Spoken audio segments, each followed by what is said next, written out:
오늘 이 새벽에 우리의 주신 하나님 말씀은 시편 142편입니다. 142편 1절부터 7절까지입니다. 제가 지금 구약성경 905면쯤에 있습니다.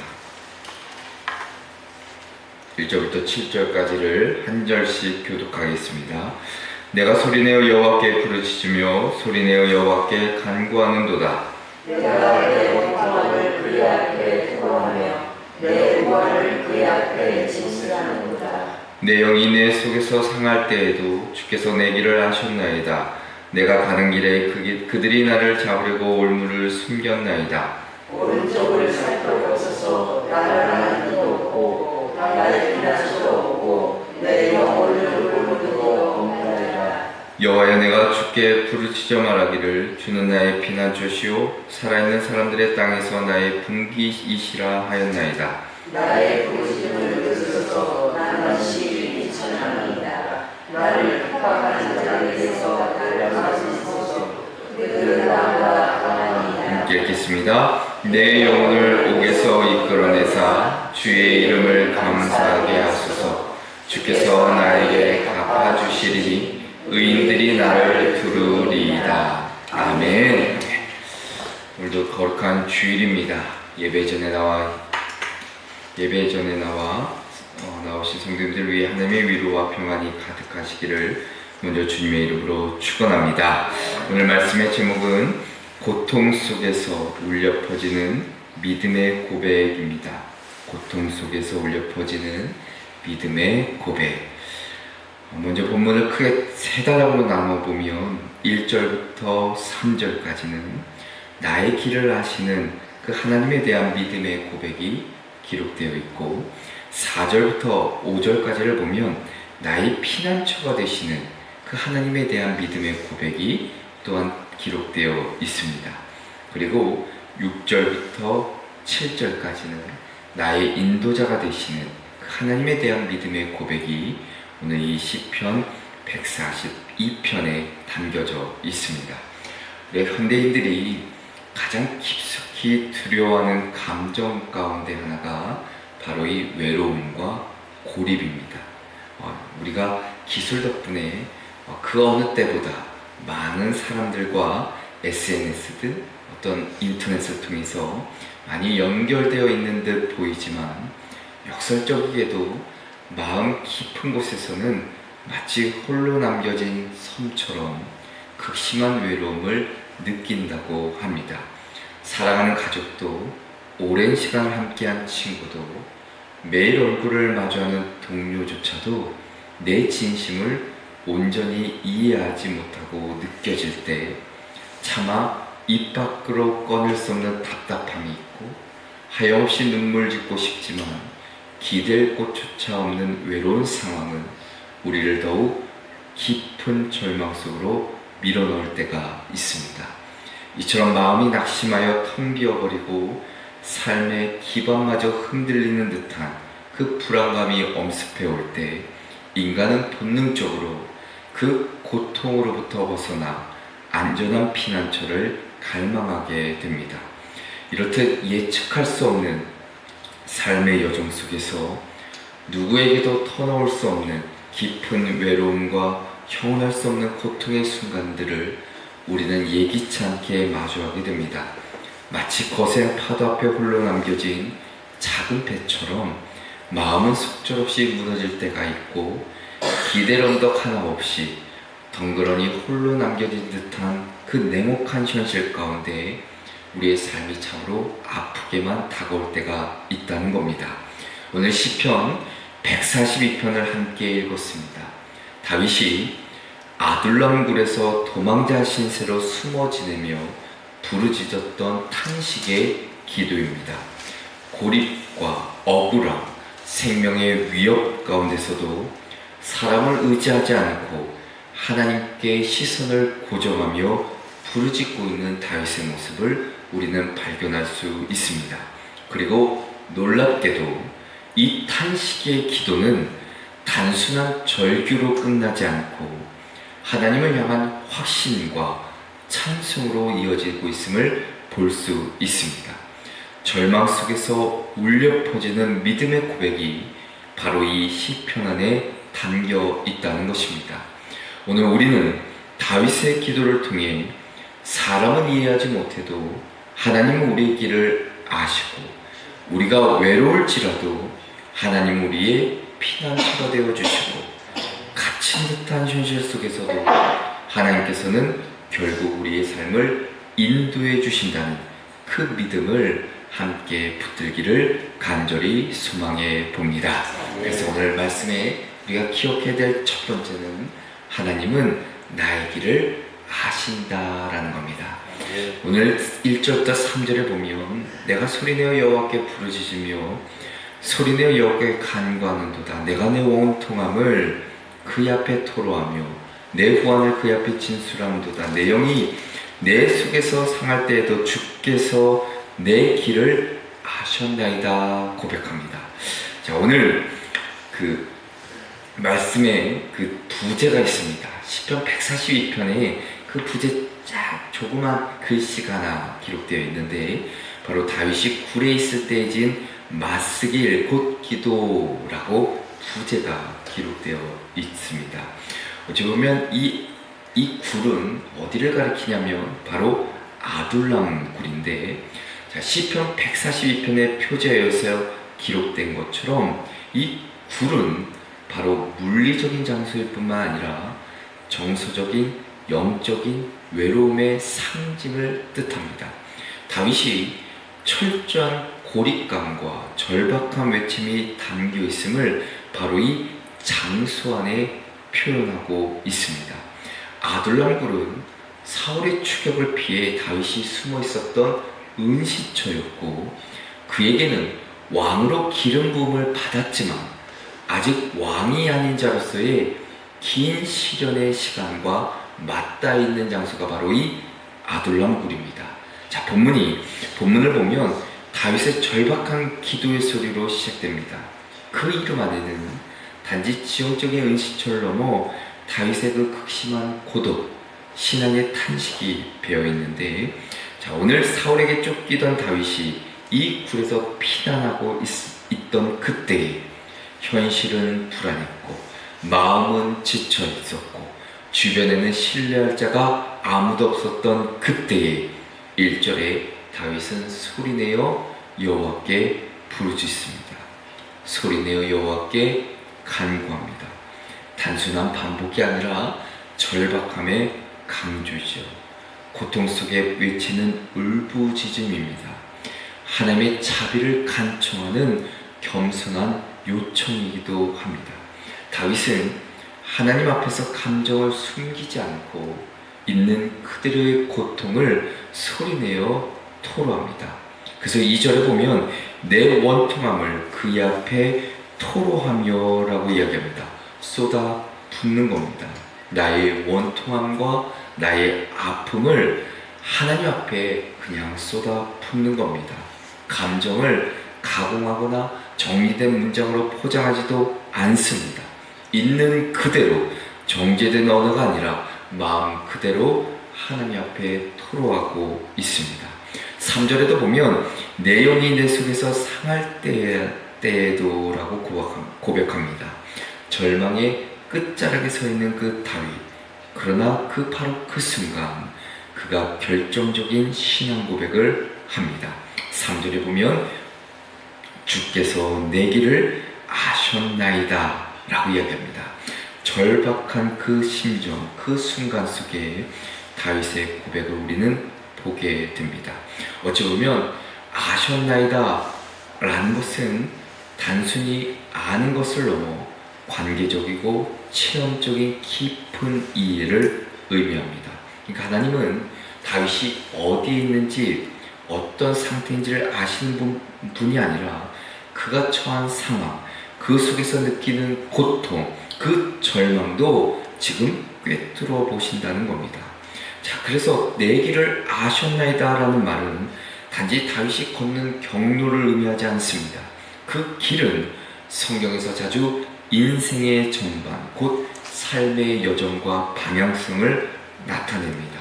다시 말해 다윗은 인생 전체가 이해받지 못하고 억울하게 몰리는 그 상황 속에서도 하나님은 아시기에, 내 모든 상황과 여건을 아시기에 내 길을 인도해 주실 것이라는 믿음의 고백이 오늘 이 3절 안에 담겨져 있습니다. 오늘날 우리도 다윗과 같이 때로는 이해하지 못하는 상황, 때로는 역경과 고통 가운데 있을 때가 많이 마주할 때가 있을 것입니다. 말해도 소용없는 억울함과 때로는 눈치 보며 삼키는 슬픔과 누구에게도 꺼내지 못하는 외로움 속에서 우리는 하나님은 내가 가야 될 그 길을, 내 인생의 여정을 아시는 그분임을 내가 믿고 의지하며 이 말씀을 붙잡고 살아갈 때 거기에 하나님의 주시는 크신 은혜가, 위로가 있게 될 줄로 믿습니다. 하나님은 바로 나의 길을 아시는 분이고, 두 번째는 하나님은 나의 피난처가 되십니다. 하나님은 나의 피난처가 되십니다. 오늘 4절을 보면 다윗의 철저한 고립감을 담아내고 있는데, 오늘 말씀의 4절에 이렇게 기록합니다. 오른쪽을 살펴보소서. 나를 아는 이도 없고 나의 피난처도 없고 내 영혼을 돌보는 이도 없나이다 라고 이야기합니다. 자, 히브리어서 이들의 문화 가운데 오른쪽이라는 것은 법정이나 전투에서 보호자, 때로는 동맹자, 후원자가 서는 자리가 오른쪽입니다. 그러니까 다윗이 지금 법정에 선 피고처럼, 전쟁터에 선 병사처럼 주변을 아무리 살펴보지만 자신을 도와줄 리가 없다는 고백을 하고 있는 겁니다. 육적으로도 사회적으로도 심지어 신앙적으로도 완전히 단절된 그 외로움의 순간을 이야기해주고 있습니다. 게다가 나의 피난처도 없고 라는 표현은 단순한 장소적인 의미가 아닙니다. 히브리어로 보면 이게 피할 곳, 도망쳐야 될 안전지대인데 이것이 사라졌다는 겁니다. 절망을 뜻하지요. 고대 이스라엘 사회에서 피난처는 곧 생명줄이었습니다. 다시 말해 다윗은 살 길이 완전히 끊긴 상태입니다. 하지만 이 절망의 정점에서 다윗의 고백은 5절에 결정적인 전환을 맞습니다. 5절에 이렇게 기록하지요. 여호와여, 내가 부르짖어 말하기를 주는 나의 피난처시요 살아있는 사람들의 땅에서 나의 분기이시라 하였나이다 라고 고백하고 있습니다. 다윗은 이제 사람들의 보호, 세상의 그 안전한 곳, 거기에 의지하지 않고 하나님만을 나의 피난처로 고백하고 있습니다. 자, 그런데 오늘 말씀을 가만히 눈여겨보아야 될 것은 4절에서는 도피처, 어찌 보면 도망할 곳, 피난처라 이야기하지만 5절에서의 피난처는 안전한 곳, 보호받는 곳, 단순히 위험을 피하는 장소를 넘어 안전과 보호를 제공하는 튼튼하고 신뢰할 수 있는 곳을 의미합니다. 그래서 4절과 5절에 쓰인 피난처라는 동일한 단어이지만 원어는 다른 단어를 사용하고 있습니다. 그러니까 세상에서의 피난처는 어찌 보면 사라질 수도 있는 것이고 안전하지 않을 수 있는 곳이지만, 하나님이 말씀하신 피난처는 결코 사라지지 않는, 그 어떤 적으로부터 보호받을 수 있는 진정한 피난처를 말해주고 있습니다. 그러니까 절망적인 상황 속에서 궁극적인 피난처는 누구시다? 오직 하나님뿐이라는 고백을 하고 있는 겁니다. 결국 사람이 다 외면하고 세상이 등 돌려도, 세상이 어떤 곳이라 할지라도 궁극적인 하나님의 피난처 되어주심을 내가 믿고 살아갈 때 거기에 진정한 위로하심과 보호하심의 은혜가 있게 될 줄로 믿습니다. 나의 피난처가 되어주신 주님만을 늘 붙잡고 살아가는 저와 여러분 되시기를 주님의 이름으로 축원합니다. 끝으로는 하나님은 나의 인도자 되어주십니다. 하나님은 나의 인도자 되어주십니다. 자, 하나님은 우리가 계속해서 살펴본 듯이 다윗의 고백처럼 하나님은 내가 가야 될 길을 아시고 또한 나의 피난처가 되어주실 뿐만 아니라 궁극적인 나의 인도자가 되어주심을 오늘 고백하고 있습니다. 그래서 시편 142편은 처음부터 끝까지 어두운 현실과 신앙의 고백이 동일하게 담겨져 있는데, 자 6절에서 다시금 절박한 심정으로 하나님께 탄원합니다. 나의 부르짖음을 들으소서. 나는 심히 비천하네이다. 나를 핍박하는 자들에게서 나를 건지소서. 그들은 나보다 강하니이다 라고 고백하고 있습니다.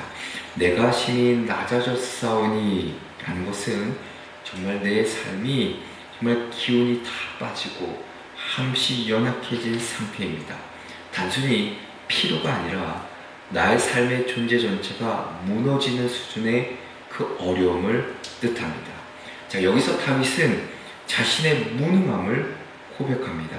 그들은 나보다 강합니다 라는 말은 적들이 수적으로나 영향력 면에서 내가 도저히 이길 수 없는 위치에 있음을 고백하는 겁니다. 자, 그런데 다윗이 여기서 주저앉지 않지요. 7절에 넘어가서 이렇게 기록합니다. 내 영혼은 옥에서 이끌어내사 주의 이름을 감사하게 하소서. 주께서 나에게 갚아주시리니 의인들이 나를 두루리이다 라고 고백합니다. 자, 7절을 가만히 묵상해보면 그의 기도는 소망의 선언으로 나아가죠. 자, 여기서 내 영혼을 옥에서 이끌어내다 단순한 감옥이 아니라 히브리어를 보면 쇠창살로 둘러싸인 이 가둠을 뜻합니다. 그러니까 물리적인 공간의 구속뿐만이 아니라 영혼의 숨통을 옥죄는 억압적인 상황을 상징합니다. 그러니까 다윗의 입장이 삶이 그랬다는 것이죠. 몸도 마음도 영혼까지도 갇혀서 억눌려 있는 상황을 말해줍니다. 하지만 그가 이렇게 고백하지요. 내 영혼을 옥에서 이끌어내사 주의 이름을 감사하게 하소서. 아직 감옥에서 벗어난 것이 아닌데 하나님께서 건지실 것을 확신하며 드리는 찬양이 기록되어 있습니다. 그리고 이 시편의 마지막 절은 눈부신 반전을 이루지요. 주의 이름을 감사하게 하소서. 주께서 나에게 갚아주시리니 의인들이 나를 두루리이다 라고 고백합니다. 절망의 동굴 속에서 다윗은 하나님의 구원하심을 바라보며 단지 나 자신뿐만이 아니라 공동체 전체가 하나님을 찬양하며 회복될 것을 확신하고 있습니다. 사랑하는 우리 강도 여러분, 시편 142편은 다윗이 동굴 속에서 부른 절망 중의 기도이지만 그것은 동시에 소망의 노래라 할 수 있습니다. 사람들은 다윗을 이해하지도 못했고 외면했으며 결국은 그를 절망의 자리로 몰아넣었지만 하나님은 그의 길을 아시고 그의 피난처가 되어주셨고 그를 인도하시는 구원의 하나님이셨습니다. 우리도 때로는 누구에게도 말 못할 깊은 상처와 외로움의 동굴에 갇힐 때가 있습니다. 그럴 때마다 오늘 시편 142편의 말씀처럼 하나님께 소리내어 부르짖으며 기도로 나아가야 합니다. 사람이 아닌 하나님만이 우리의 길을 하시고 우리의 소망이 되시기 때문입니다. 그러니 오늘도 절망이 깊어질수록 하나님을 더욱 깊이 신뢰하시고 그분의 인도하심을 잠잠히 기다리는 성숙한 믿음의 성도들 되시기를 주님의 이름으로 축원합니다. 기도하겠습니다. 사랑과 인자와 자비가 풍성하신 하나님 아버지, 오늘 다윗의 그 절규 속에서 우리의 마음을 다시 한번 돌아보게 하셨으니 사람도 이해하지 못하고 도움도 보이지 않으며 외로움이 짙게 드리운 우리 삶 가운데 오직 하나님만이 우리의 피난처 되어주시며 구원자 되어주심을 다시 고백하는 저희들 되게 하여 주시옵소서. 우리를 아시는 주님께서 귀 기울여 틀어주시고 우리를 둘러싼 모든 올무와 절망에서 이끌어 주시는 은혜를 허락하여 주시옵소서. 감사하며 주 예수 그리스도의 이름으로 기도합니다. 아멘.